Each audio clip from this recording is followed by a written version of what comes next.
కూడా ప్రపంచ స్థాయి స్కామ్లు, కిడ్నాపులు, మర్డర్లు, డోర్ డెలివరీలు అలాగే మనం మాట్లాడుకున్నాం. అల్లర్లు, విధ్వంసాలు, కుట్రలు, కులం పేరుతో రెచ్చగొట్టడాలు ఇవి కూడా ఉన్నాయి విశేషణాల్లో భాగంగా. 100% సార్. ఇప్పుడు కోడికత్తి కేసు సార్, బాబాయ్ కేసు సార్, 2019 నుంచి 24 మధ్యలో ఎన్నిసార్లు కులాల మధ్య గొడవలు పెట్టాలని చూసారండి.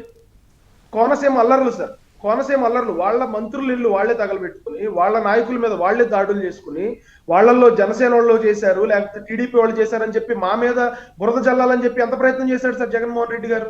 అవేమీ పాచికలు పారలేదు కదా. ఈ రోజున పేర్ని నాని గారు వచ్చేసి వాళ్ళ భార్య గారి మీద ఒక చిన్న కేసు పెడితే, వాళ్ళు తప్పు చేశారు, ఖచ్చితంగా అక్కడ తప్పు చేసినట్టు క్లియర్ గా బియ్యం అమ్ముకున్నారన్న విషయం క్లియర్ గా ఎస్టాబ్లిష్ అవుతా ఉంది.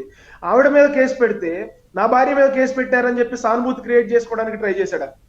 ఈ రోజున అక్కడ జడ్పీ చైర్మన్ ఆవిడ ఉప్పాల హారిక గారు, ఆవిడ సౌమ్యురాలే, కానీ వాళ్ళ ట్రాక్ రికార్డు చూడండి సార్. వాళ్ళ ట్రాక్ రికార్డ్ ఏంటి? వాళ్ళ హస్బెండ్ గాని, వాళ్ళ మామగారు గాని, ఉప్పాల రాంప్రసాద్ గారు గాని, వాళ్ళ గతంలో చేసిందేంటి? కైకలూరు నియోజకవర్గంలో ఆయన నిన్న అతను రాము ఎవరో బూతులు తిడుతున్నాడు పోలీసుల్ని, మనం మాట్లాడలేని భాషలో బూతులు తిడుతూ పాపం ఆ పోలీసుల్ని, టీడీపీ శ్రేణుల్ని రెచ్చగొట్టాడు. ఇది నేను చెప్తున్నది కాదు సార్, మీరు యూట్యూబ్ లో కొట్టండి, యూట్యూబ్ లో సెర్చ్ చేయండి. ఉప్పాల రాము అనే వ్యక్తి గాని, ఉప్పాల రాంప్రసాద్ ఎవరైతే రాము గారు తండ్రి గారు ఉన్నారో వాళ్ళ ట్రాక్ రికార్డ్ అంతా ఇదే సార్. ఏ కాన్స్టిట్యున్సీలో అయితే పోటీ చేస్తారో ఆ కాన్స్టిట్యున్సీలో ఎదుటి వాళ్ళ మీద దాడులు చేయటం, లేకపోతే వీళ్ళ మీద వీళ్ళే దాడులు చేయించుకోవటం, లేకపోతే ఒక గ్రామంలోకి వెళ్ళి 2 కులాల మధ్యలో గొడవలు పెట్టడం, సానుభూతి పొందటం.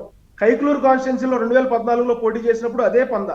2019కి ముందు పెడన నియోజకవర్గంలో జోగి రమేష్ అనే వ్యక్తి వీళ్ళు ఎదురు కొట్టుకున్నారు. జోగి రమేష్ అనే వ్యక్తి కారద్దాలు వీళ్ళు పగలగొట్టారు. అక్కడ సానుభూతి పొందడానికి ప్రయత్నం చేశారు.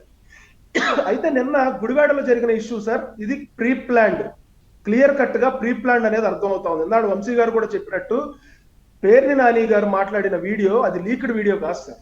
అది వాళ్ళు ఇంటెన్షనల్ గా రిలీజ్ చేసిన వీడియో బయటికి. ఎందుకంటే ప్రతిరోజు అక్కడ జడ్పీ చైర్మన్ హోదాలో నాకు ప్రోటోకాల్ దక్కట్లేదు అని చెప్పి గగ్గోలు పెట్టే హారిక గారు గుడివాడ నియోజకవర్గంలో మీటింగ్ పెట్టినప్పుడు అక్కడ ఎవరుండాలి సార్?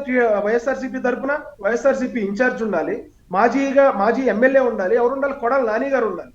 కానీ ఆ మీటింగ్ కి కొడాలి నాని గారు లేరు. కొడాలి నాని గారు ఎక్కడికి? ఆయన సంతకం పెట్టేసి పోలీస్ స్టేషన్ లో ఆయన హైదరాబాద్ వెళ్ళిపోయాడు. జిల్లా ప్రెసిడెంట్ గా ఎవరు ఉండాలి సార్? అక్కడ పేర్ని నాని గారు ఉండాలి. పేర్ని నాని గారు లేడు అక్కడ. పేర్ని నాని గారు అక్కడే మా బందర్లోనే ఉండిపోయాడు. కేవలం ఆయన పామరులో చేసిన రప్ప రాత్రికి రాత్రే చేసేయాలి, లేకపోతే కళ్ళు మూసుకుని తెరిసేలోపు చేసేయాలి, నిద్రలో ఉన్నప్పుడు చేసేయాలి అనే ఒక వ్యాఖ్యలు ఏవైతే వైరల్ అవుతా ఉన్నాయో, ఏదైతే పేర్ని నాని గారికి మెడకు చుట్టుకుంటా ఉన్నాయో, ఏదైతే వైఎస్ఆర్సీపీ మెడకు చుట్టుకుంటా ఉన్నాయో, వాటన్నిటి నుంచి తప్పించుకోవడం కోసం, డైవర్ట్ చేయడం కోసం పేర్ని నాని గారు ఆ వ్యాఖ్యలు చేశారని చెప్పి గుడివాడ నియోజకవర్గంలో కార్యకర్తలు ఆయన ఆ మీటింగ్ కి వస్తే ఆయన్ని అడుగుదాం, మేము నిరసన తెలియజేద్దాం, మీరు కార్యకర్తలు ఎందుకు రెచ్చగొడుతున్నారని చెప్పి అదే ప్లాన్. ఆయన వస్తే ఎలాగో అడ్డుకుంటారు.